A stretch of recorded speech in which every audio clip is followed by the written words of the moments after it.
A Xunta de Galicia vende sacar a licitación esta obra que suporá un importante incremento da seguridade na travesía de Noia, nun treito de máis dun quilómetro entre Alameda e o cruce da Barquiña, onde se construirá unha rotonda de 26 metros de diámetro. Nova rotonda de 26 metros de diámetro para que facilite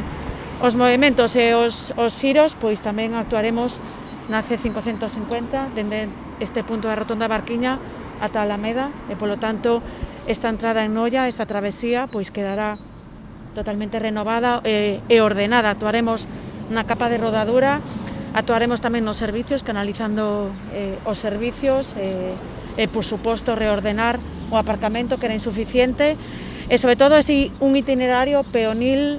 pois accesible, que sexa cómodo, que sexa seguro. Paralelamente continúa a tramitación das expropiacións para poder acometer o proxecto, que finalmente non afectaron a vivenda, senón tan só o peche perimetral de dúas propiedades. Esas actuacións pois van a mellorar a conectividade, a accesibilidade dese núcleo e, sobre todo, bueno, pois sin afectar a ningunha vivenda, consegueuse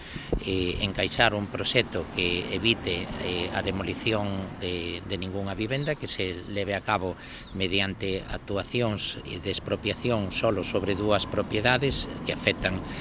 exclusivamente os peches perimetrales, pero que, como calquera pode comprobar, xa están